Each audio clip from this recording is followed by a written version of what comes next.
We'll call the February Ridgefield Planning Commission meeting to order. If everyone could please rise for the flag salute, Commissioner Glavin will lead us in that. I pledge allegiance to the flag of the United States of America and to the republic for which it stands, one nation, under indivisible, with liberty and justice for all. Thank you. Could we do roll call? Commissioner Glavin, Present. Commissioner Burkhart, Present. Vice Chair Flynn, Present. Commissioner Moylan, Present. Chair Tyler, Present. Commissioner Razak, and Commissioner Gordon. Here, present. Thank you. Do I have a motion to excuse Commissioner Razak from the meeting tonight? So moved. Second. Thank you. All in favor, say aye. Aye. Aye. Any opposed? Oh, we'll withdraw that. No, we're right in time for the end of roll call. So, I don't know if we... Oh, I think you're on this end, I guess, this week.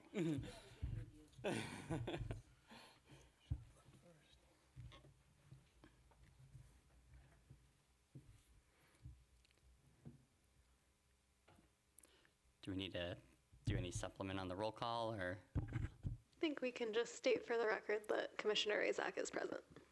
So noted. Thank you. Ms. Lust, are there any late changes to the agenda? No late changes, thank you. Thank you. So then at this time, that'll lead us right into our first public comment period of the evening. Anyone requesting to speak to the commission may do so at this time. If you have not provided notice in advance to speak during the public comment period, please use the raise hand feature, and the clerk will send you permission to unmute your microphone so you're able to make your comments.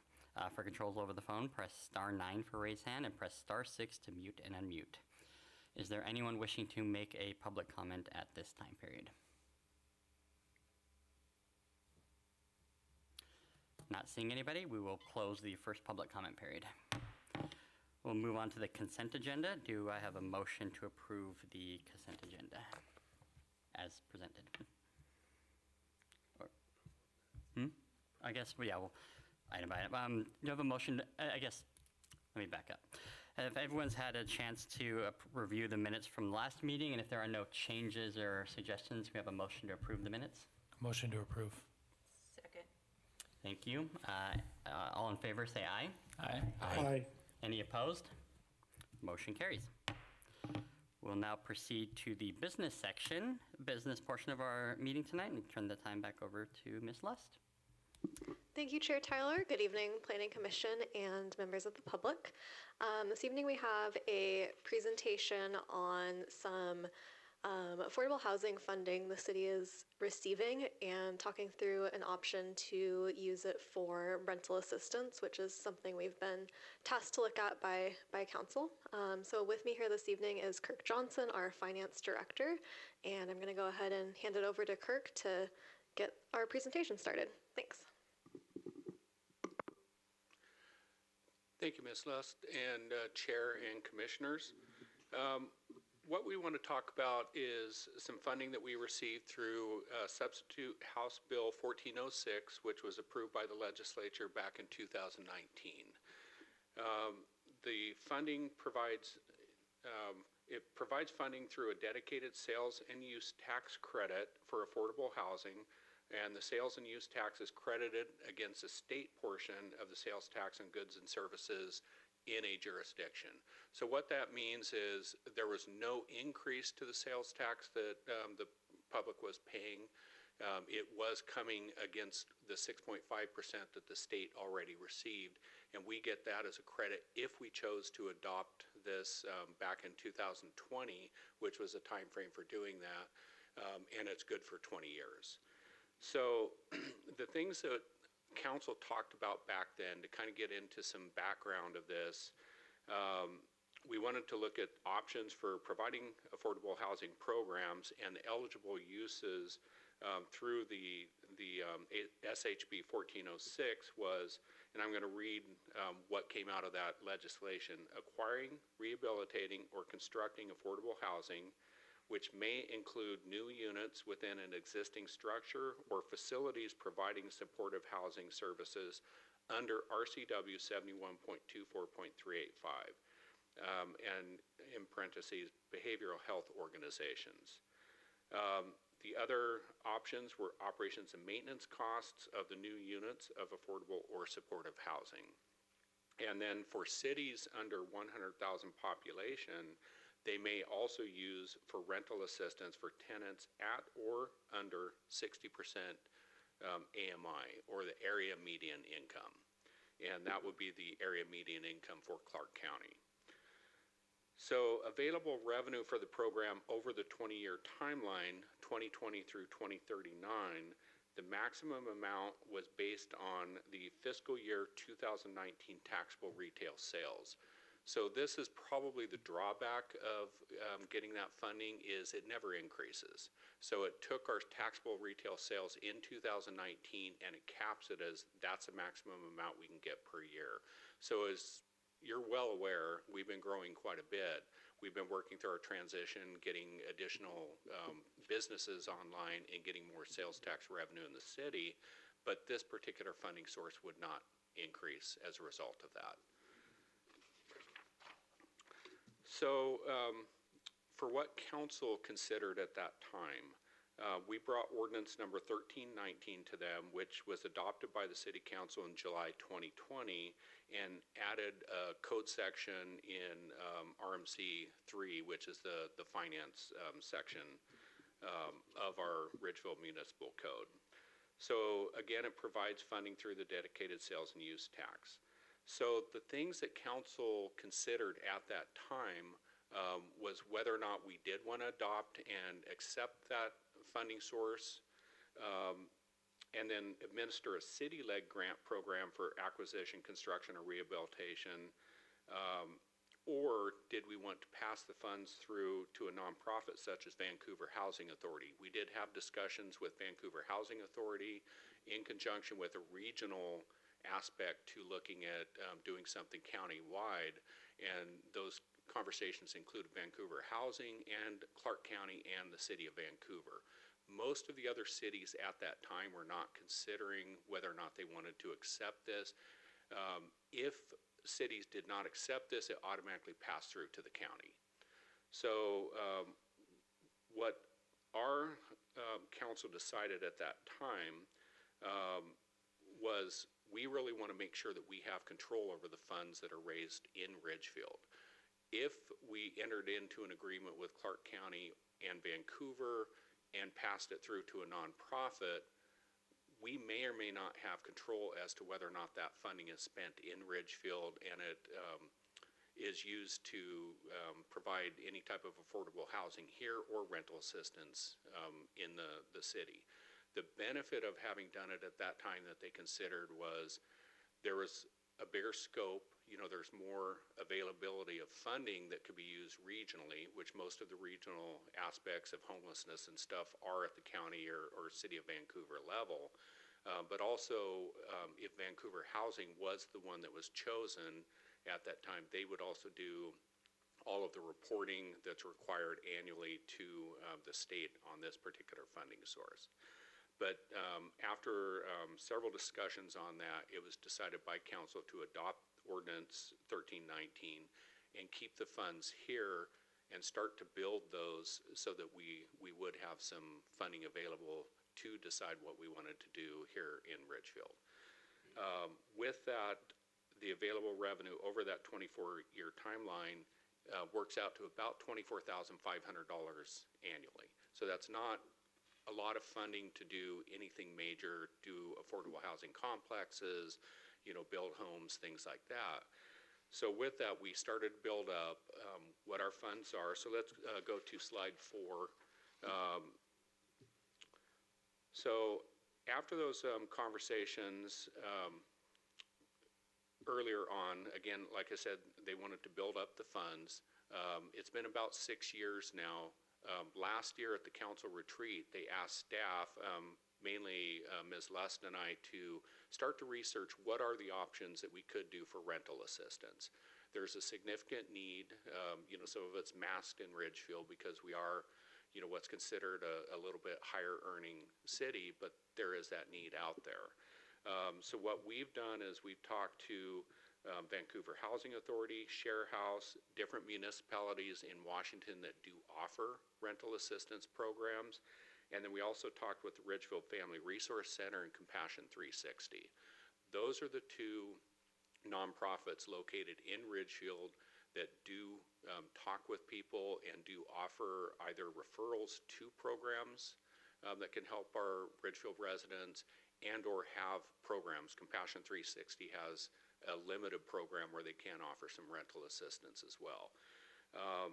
So in looking at that, most of the entities in Washington do offer a little bit more significant programs because they're in areas that, they have a lot more funding for that. They have more taxable retail sales at that time in 2019, and or they have determined to offer in their budget, some general fund dollars as well, as they have other affordable housing taxes that they put into it as well. With what we looked at, we kind of came to the realization that it would be best to kind of keep it in-house, basically in Ridgefield, without working through Vancouver Housing and or Share House, just for the fact that they are more of a regional, and it's more difficult to ensure that the money is spent to our jurisdictional area as far as families that are in Ridgefield. Both Ridgefield Family Resource Center and Compassion 360 have offered to help and to help vet people. They already do that. That's part of their programs.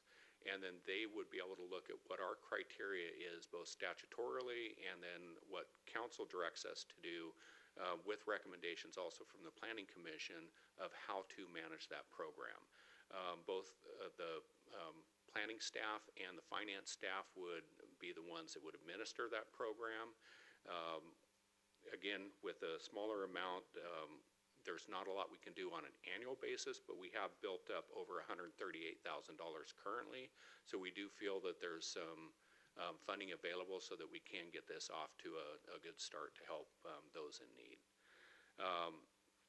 What we're looking at for input from the commissioners is we want to look at a cap on the dollar amount of assistance. Options that we have heard is nonprofits offering a cap of $500, municipalities offering a cap of $1,000 and $2,000, and then some that have more funds out there, full rent during their assistance program. What we've seen for the majority of places is they have a cap of $1,000. We're not saying that we're recommending that, we're just putting that out there as information that we have received. The other thing that we're looking at from you is how many times in a 12-month period should we be able to offer assistance to one family? Part of this is we're kind of looking at how many people can we help and kind of spread it out versus keeping that just very segregated where there's only a few people that we're able to help during the year. Then also the other thing that we heard was putting caps on how many times one specific family can receive assistance within an entire lifetime. And that is something that we heard pretty specifically from our local nonprofits, that's something that they recommend that we do. So we're kind of looking for input on that as well. What we're planning on doing is, as we get that recommendation, we're going to go to council tomorrow for a study session. We're going to give them the different options that I've just mentioned, get some input from you with the recommendations to them to kind of look at, and then we're hoping for direction so that we can finalize. We have draft ordinance language and code language to update what we currently have in there for receiving this funding. And then try to get a program going, hopefully with a target date somewhere around April 1st. And then what we would do is we would prepare checklists and documentation requirements And that we would roll out and work with both the Family Resource Center and Compassion 360 to verify that what they're vetting when they send someone to us, we know that they're already eligible for that. We will be the final one to review that because we're responsible for the statutory requirements, but we want to make sure that we're helping the people, and when they get to us, we're not having to say no. So there are other options. Obviously, Ms. Luss would be able to answer how this fits in with the growth management plan and any affordable housing legislation that's out there and our code related to that. So we're kind of looking at, this might be a good time for some questions. And I'll kind of send it back to you, Chair. Appreciate that. Do any of the commissioners have any thoughts or questions they'd like to raise? Start down there. I was wondering, when people receive this assistance, does the city directly pay their rent, or do they hand the individuals a check and they use it as they wish? So, no, they can't use it as they wish. Okay. One of the requirements of the statute is we have to pay direct to the landlord. Okay. So we would have to have an agreement where the landlord actually has to sign that agreement as well, that they are accepting that rent. Part of, and this came from the nonprofits and other municipalities, part of what they're looking at is they want to pay direct and make sure that if they're at that point where they're close to eviction or something like that, that we're not going to pay and they're still going to evict them. Yeah. We want to make sure that this is helping them and keeping them in their home. Now, one fact that I saw in the paper just the other day is Clark County, for the third year in a row, has the highest eviction rate in the state. So there is an issue, there is help that's needed. So this is something that we're trying to do what we can with the resources that we do have to help. Yeah, I guess my question is, what is considered a rental that is affordable for the 60% AMI right now? What is that rent level at? So that's a good question. The city did purchase 2 homes here recently, right on the corner of Hillhurst and Pioneer. One of those we are renting out at affordable housing, although we're doing it 80% AMI right now, and that's $19.95 per month. Okay, so this would be $1,000 would be a good, nice, sizable, helpful. Correct. The hopes is at least it gets them half of what they need for their rent for that Yeah. month. And then the other question I had is, one of your comments was assistance over a lifetime. How is that tracked? I mean, you mentioned a family. In my mind, like, that family unit could change. Are you tracking an individual? How does that family unit get made up in terms of what is a family? So let me kind of explain what we're going to have to require. We're going to require the first page of their previous year's tax returns. That shows household size and shows who's in the household. So with the primary person on that tax return. And then we'll require 2 months worth of their most recent pay stubs, or whatever income they are receiving.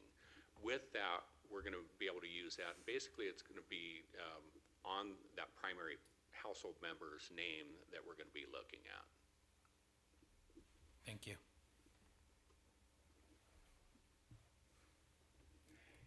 Any other questions? I know Commissioner Flynn has a long list, but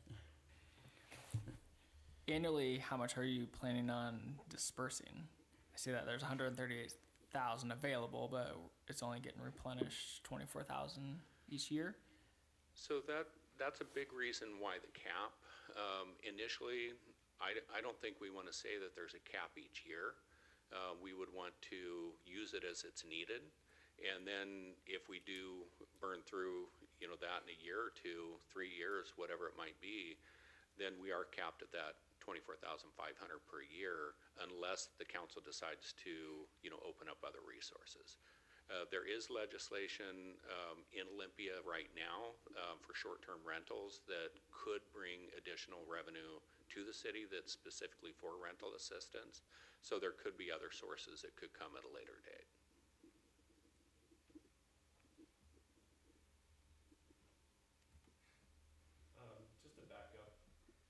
just to back up a little bit, first of all, Mr. Johnson, thanks for being here. I appreciate your presentation, and I know you work incredibly hard for the city, so thank you for taking your time to be here. This program started in, passed the state legislature in 2019, and the city knew about it right away, obviously, but we decided not to do anything, just sort of accrue this balance for 5-ish years, and then last year we started to explore. Is that right? That's correct. So I'll kind of back up in the approval process is we really couldn't approve it until 2020. So there was a two-step process, an intent to go ahead and accept the credit, and then an ordinance to approve that. And that was a statutory requirement there. So approving it in July 2020, then that made it available so we would begin to receive that at a later date. So as far as accruing it, yes, since we weren't receiving very much, council had not decided how they wanted to use it, whether or not they wanted to use it as part of an affordable housing program and incentives or things like that, or rental assistance. And we did have some changeover in different council members, so we have to re-educate people on what this is and what it's available for. But since we got over the 100,000, we thought that's a good time to make sure that we have it to use, because we don't want to get in and you can only help a couple of people. You know, first year it would have been maybe 2 or 3 people, and then, you know, we have to stop. So that's kind of why it accrued, and we let that go. Did that answer your question? Yeah, so you hit the $100,000 threshold and you start banging the desk a little bit saying, we got to come up with a plan, and that's where we are right now. Is that correct? Fair enough to, okay. Did any of our peer cities opt out or not take the money? I believe the only ones who approved it were Clark County, Vancouver, and us. And is that, I guess, do you know why?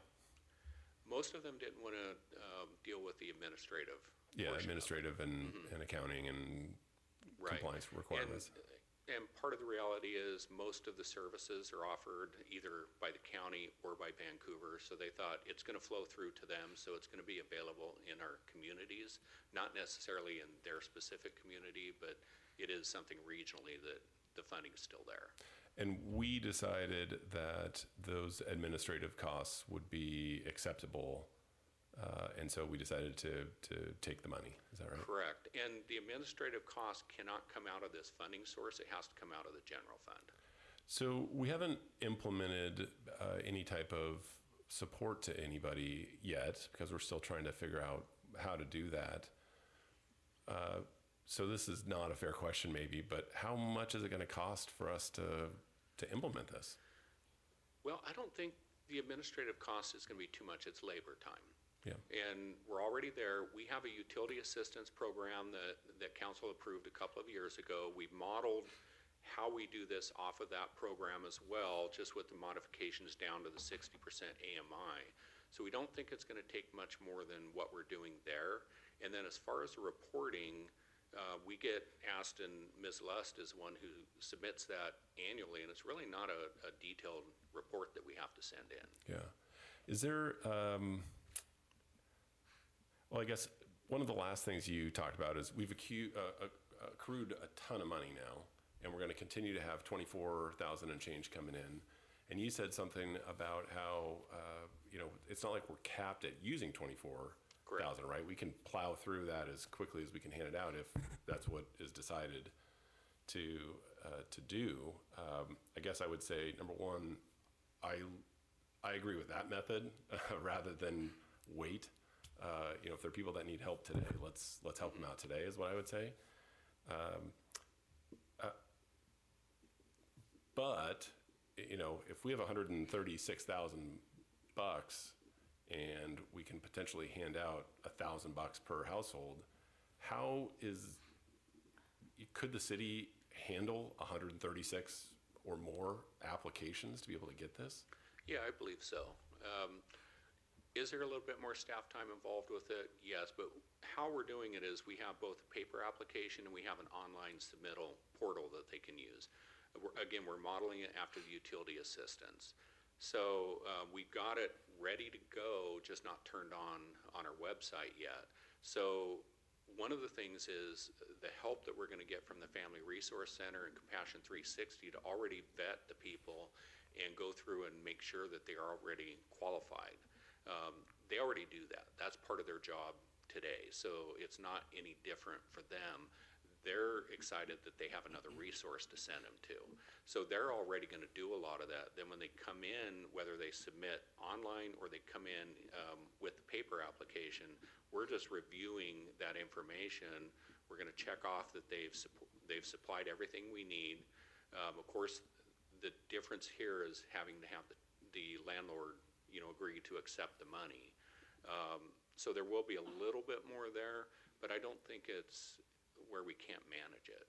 Do landlords have to have any particular status on the property in order to accept the funds? I don't think there's any status requirements. Either the landlord themselves have to own it, or it's got to be the property management that manages that for, a landlord. Okay. Or for an owner. All right. And then as far as criteria, could you maybe talk a little bit more about what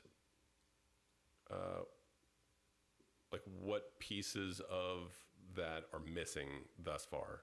Under 60% is the income requirement, and then there's a couple of hoops to jump through, first page of the tax returns and pay stubs and whatnot. But what about, is there any preference that's going to be given to families as opposed to someone of a different age? Or how do you vision that working? I don't anticipate any preference. I think we're going to get families of school-aged children coming from the Family Resource Center, and I think from Compassion 360, we're going to be getting older adults that are struggling as well, because we're trying to make sure that everybody is involved. It doesn't have to come only from those two sources. This is something that they can also come directly to us. It's just the partnership with those two particular nonprofits. They already do this. Yeah. And they see the need. They need resources of how they can help people so they're not getting evicted from their homes. So I think that's where the majority of these are going to come from. But we're not saying it has to be school-aged or families, or it has to be older adults where the kids have moved out and they're on a fixed income. It's whoever needs help that qualifies. So it's going to be first come, first serve. First come, first serve up Correct. to whatever our capacity is. Correct. Okay. I like that. I also just want to reiterate, I do think it's a really good idea to basically just accept as many applications as you can, rather than try and say we're going to do 35,000 a year or 40,000 a year or whatever. Right. Just if the people need the help, let's try and get them the help is what I'd recommend. I don't know if there's reason to be concerned about this, but if we're going to have some sort of a limit on, families can only do this maybe twice and $1,000 a year is their cap. I don't know if it would make sense or not, but should be considered is if there could be a cap on the landlord also. I don't know if that's a good idea or a bad idea, but just thinking about the parties involved, I'm not sure that we want to have I don't know if there is a person like this in town, but if one person got 80%, one landlord got 80% of the funding, I'm not sure what the perception would be for that, even though the people would obviously need the help. I'm just concerned. Yeah, I can see your point on that. It'll be what council direction gives us, but I think it's more focused on the people in need versus, the landlord who's going to receive that. We just want to make sure also that the landlord is going to accept that and they're not going to evict people. So what I heard from both the Family Resource Center and Compassion 360, and also when we talked with Share House and Vancouver Housing is some of the people that we're going to get, they're at their point where, one more bill is going to set them over the edge. Yeah. And I think what we're trying to do is help stop it there and give them the ability where they can recover and get back on track. Yeah. And I think that's a goal of both of the partners that we're going to go with as well. I have about 15 more minutes. No, I'm kidding. Okay, well, I do, that tracks with me very well. I think that I don't own a rental home in the city, but if I did, I think it'd be extremely poor form for the city to facilitate a tenant of mine, just because of my position here, even though I'm unpaid and it's a volunteer thing. I think that we should have some sort of a limitation on which type of landlord is eligible. If there is someone on the city council, or I don't know where we would draw that line, but I think that would be incredibly bad for the citizens to see that happen. Okay. So I don't want to limit someone who needs a sandwich, but I also don't want to have dollars going to people who should not be receiving money in this way. Yeah, or at least we that's can my bring thought. that up to council. Okay. I think that's it. I'll be back. I see Commissioner Moylan has raised his hand, and so I don't want to miss him on there, so. Thank you. Mr. Johnson, 2 questions, please. The first is, do you have an idea, or does the city have an idea of the scope of potential applicants? In other words, do you think it's like maybe 50 individuals or 50 families or 500, or I'm trying to get to answer the questions that you would like the commissioners to provide to you to take to the council. Okay, so let me answer that a couple of ways. What we got from the local nonprofits was there's significant need. They didn't give us a number. They just said that they've seen a significant increase over the last couple of years in need. So we're going by that. Now, the other way I'll answer that is when we put in the utility assistance program, we expected a significant request for assistance on that. We didn't get nearly as much as we expected. And when was that? That was about 3 years ago. Okay. I don't remember the exact date, but we have probably 1,500 to 1,800 a year in assistance, and we initially expected about 18,000 in assistance. So Okay. it's not it's nothing compared to what we thought it would be. Understood. Okay, thank you. The second question that I have is, do you see the possibility of this program evolving in the future where the city basically becomes a landlord versus being like an agency that provides financial assistance to those in need? To me, there's a difference. I don't expect the city to become a landlord, except qualifying that we have one house that we're doing it, but we're only doing that up until the time that those traffic improvements are done at that location. We just want to make sure that that particular location, something's being used, and it was previously a lower income household. We didn't want to take that away. So 2 to 4 years, we expect some traffic improvements at that intersection. So until then, we will be a landlord on one property. I would not expect us to be getting into that market. I would expect that we're supportive of that market. But again, that's both a planning commission recommendation and also a council decision. Okay, I understand. Thank you.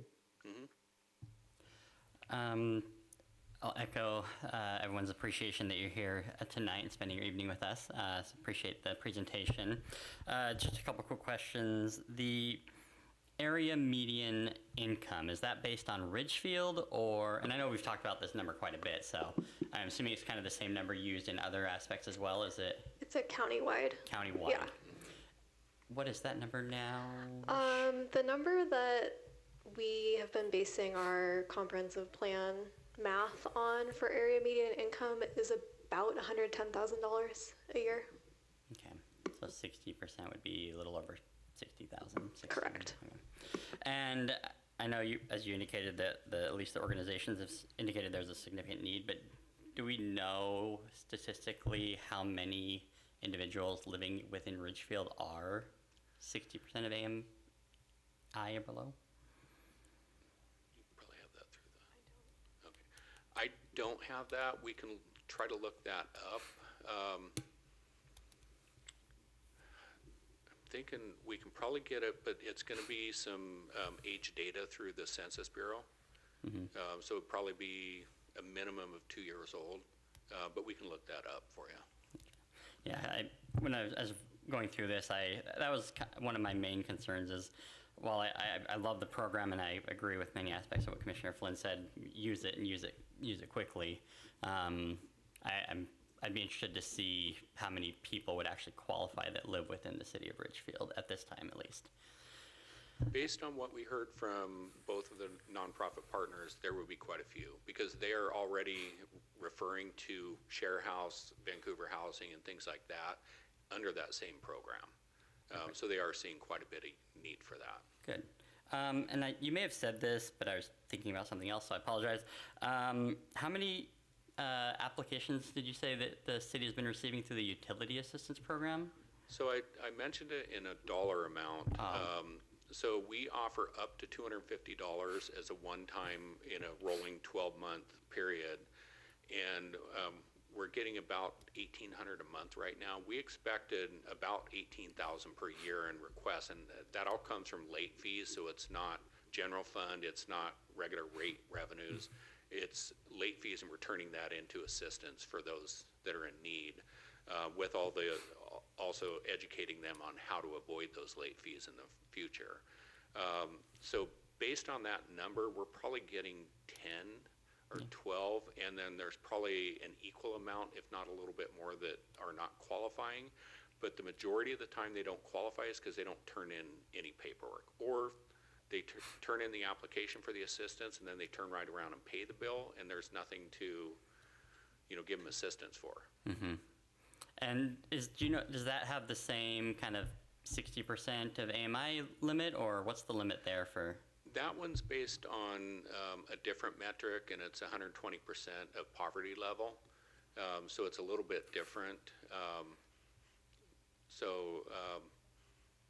We ask them for the exact same information, but we would have to calculate the incomes just a little bit differently. Understood. Okay.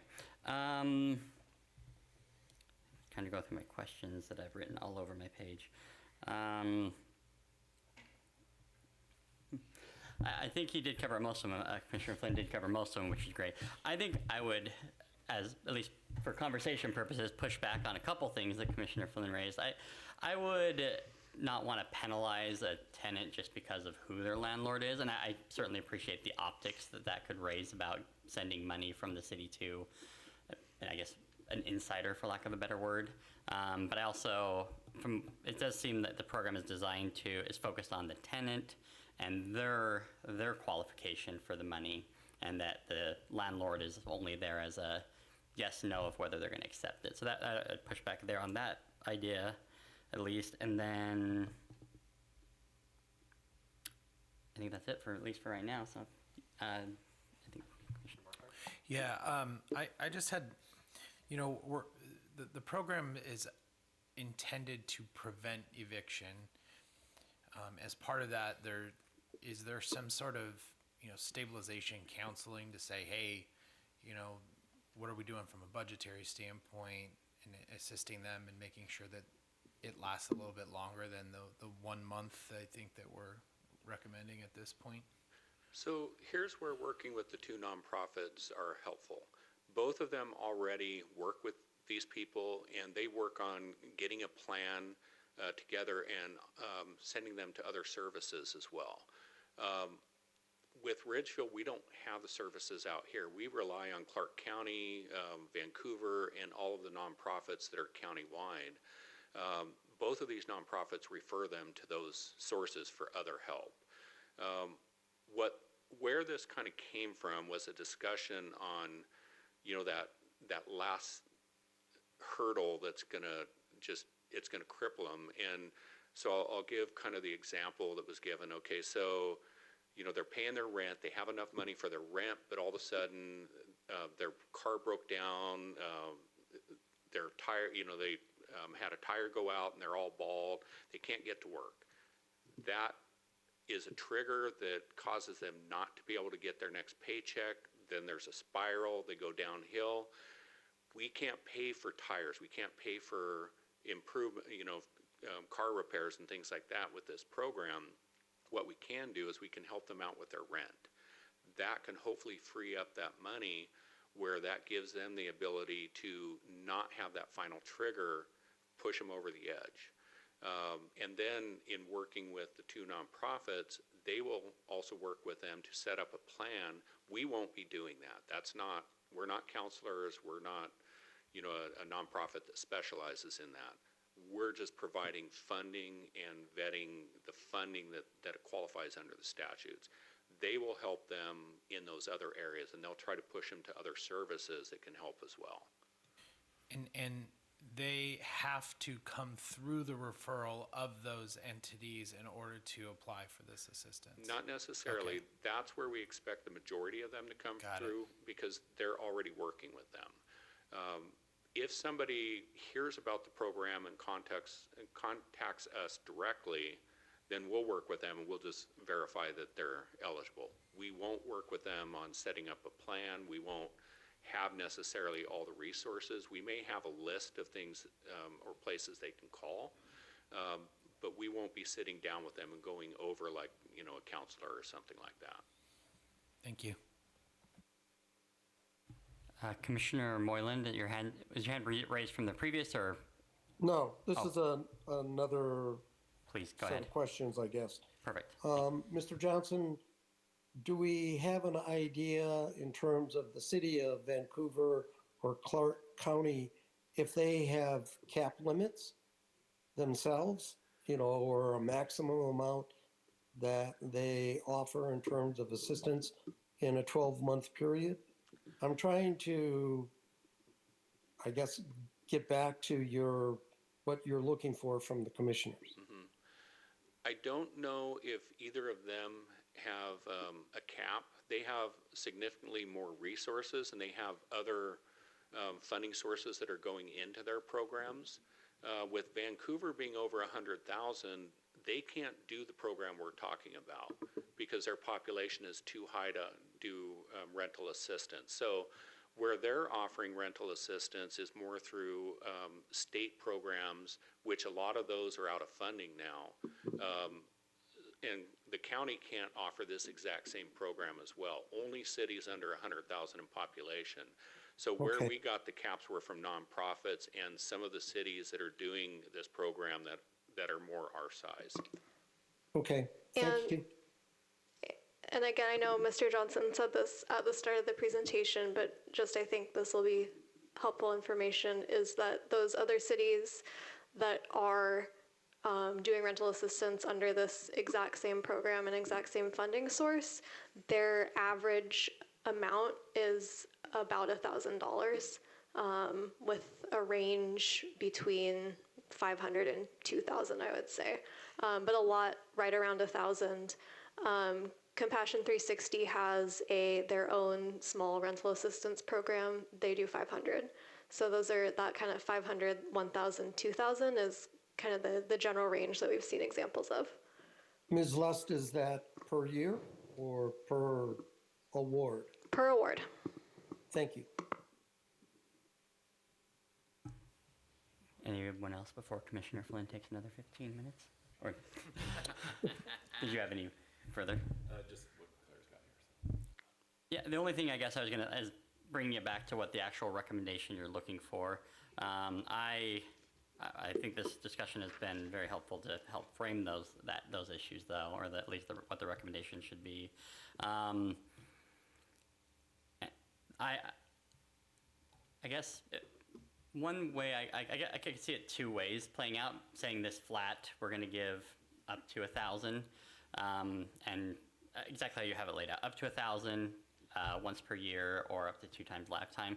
Or another way I was considering it is maybe the finance department could do some kind of calculation saying, here's what 60% of AMI is, and based on this is the average amount an individual should be spending on rent, that should give you kind of a monthly amount, what the rent should be for that income, and say, maybe we give you that amount one time, and it's probably going to be higher than 1,000, based on just kind of my rough calculations in my head, at least, assuming what average rent would be. And so that might operate as a very helpful reset for that individual or that family. But since it would be higher, maybe limiting it then to just one time per lifetime. So I could see kind of both of those options, maybe presenting two different to the council, obviously, to kind of, because I think they both have pros and cons, depending on what the policies or the goals of the city council would be. Any other thoughts from commissioners? Or? How long does the approval process take? If someone gets flat tires and their rent's due next week, is it pretty quick for that to turn around if they get approved? So what my hopes would be is as soon as they get referred to us, they already have all the documentation because we've provided a checklist to, let's say they're coming through one of those nonprofits. They've already vetted everything on the checklist, told them what they need to bring in. They come in, we get it approved. The only thing that could delay it is getting the signature of the landlord, and then we would be able to pay. If the landlord approves of that, it's not necessarily dependent on us getting the check to them. If they approve and they know, then hopefully they can already divert their funding to whatever they need. Okay, so it could happen in 2-3 days at the quickest, possibly? Well, quickest would be same day. Okay. And we could at least have the agreement. So again, with that checklist, what we're hoping is that they talk with their landlord already, and then their landlord's ready and willing, has communicated that to them. So as soon as we contact them with the document they have to sign, that, we can get that right away. And it's not something they have to physically sign. We'll send it through DocuSign and get it done that way. Got it. Okay. One more question. Has it been looked at, instead of doing it, one hit for a month, doing it, for 3 months consecutive or 6 months consecutive, not necessarily at the higher amounts we've been talking, but maybe at a slightly less amount? We haven't really talked about that internally at this point, and council really hasn't, other than just giving us the direction to go look. The only reason we haven't talked about that here on a consecutive basis is the resource that we have. And it was recommended to us by both the Resource Center and Compassion 360 that we don't do that just for the fact that we won't be able to help very many people.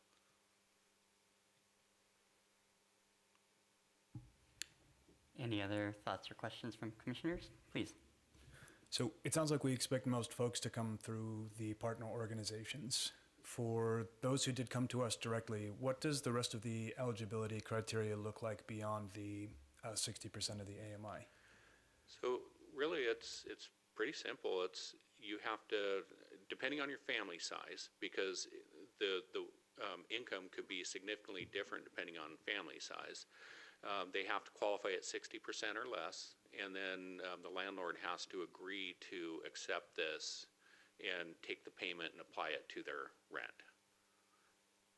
So 60% of the AMI really is the... Correct. That is the eligibility. Got it. Right. Thank you. Mm-hmm. Anyone else?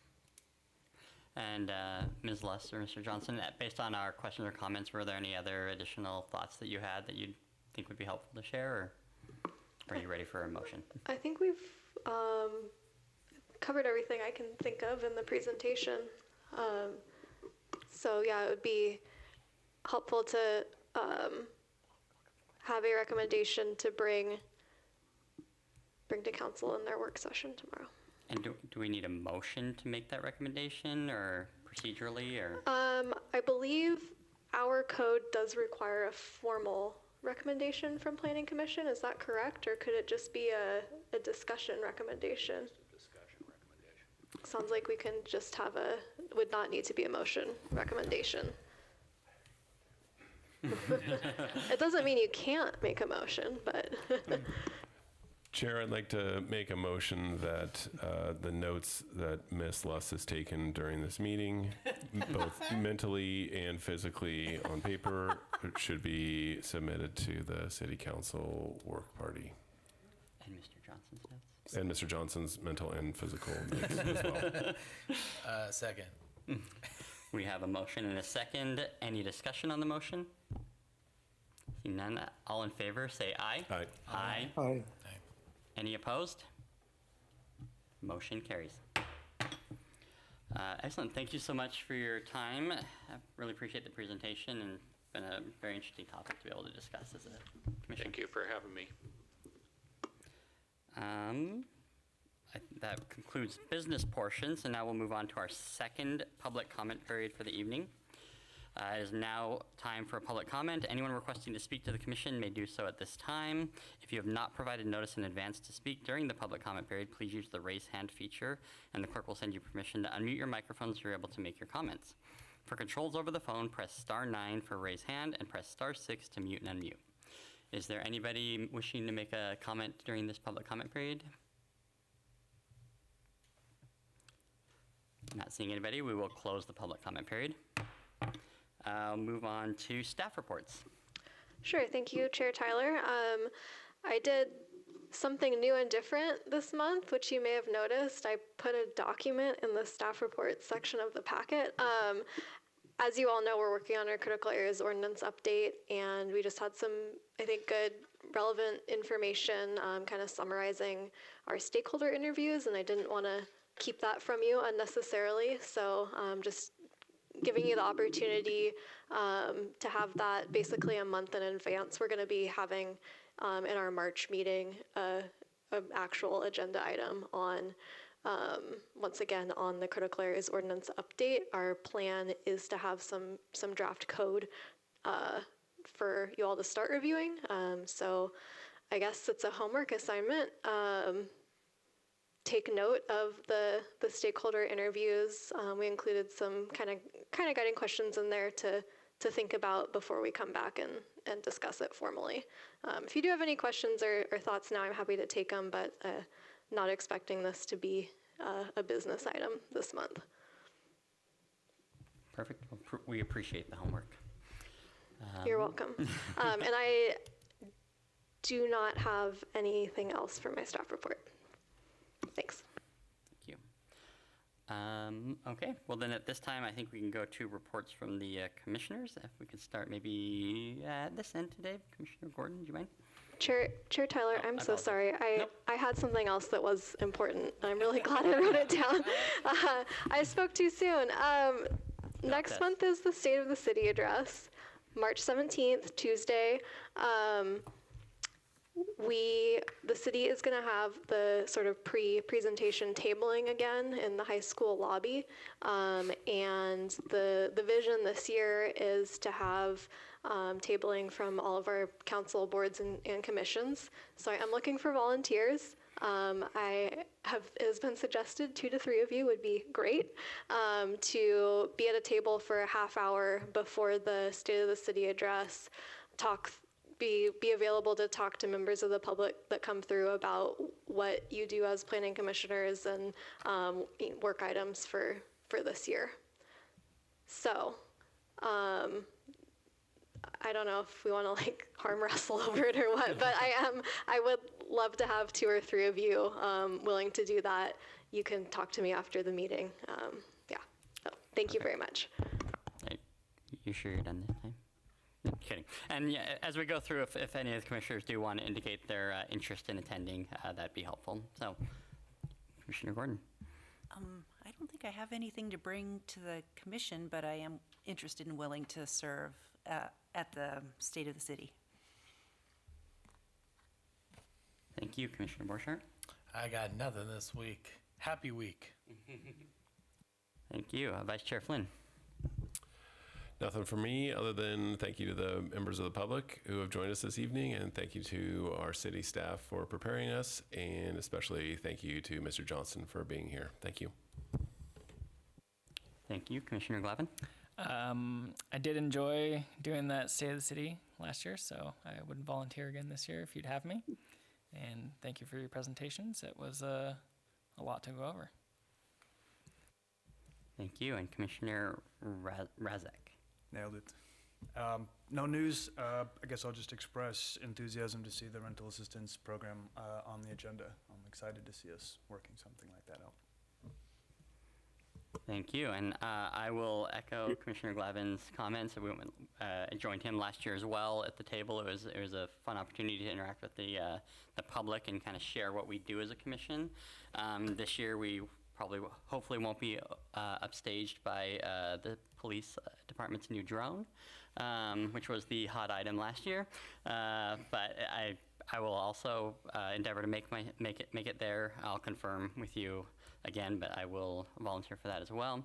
The only thing I would like to share also, on the 22nd, I joined Ms. Lust at the City Council meeting where we presented our kind of goals and plan for the next year. And I just wanted to pass along to everyone on the commission, every single one of the members of the council was very appreciative of the work that we perform. Said it was very helpful to the work they do, and that they are very happy that we're all willing to volunteer our time and make their jobs easier. And so I just wanted to kind of pass that along, that every single one of them was very complimentary and appreciative of everything that we do for them. So, and then as always, thank you to Ms. Lust and the staff for all your help, and members of the public for being here, and a special thank you to Mr. Johnson for being here as well with us. With that, oh, I'm sorry. Commissioner Moore. Yes. Please. Thank you. Please, Out go of ahead. sight, out of mind. I have nothing, but I am looking forward to being home for the March meeting and being at the commission meeting and seeing everyone in person. So. Thank you. And you can't be really out of sight. You're like directly in front of all of our faces, so that's on me. But thank you. With that, we will end the meeting.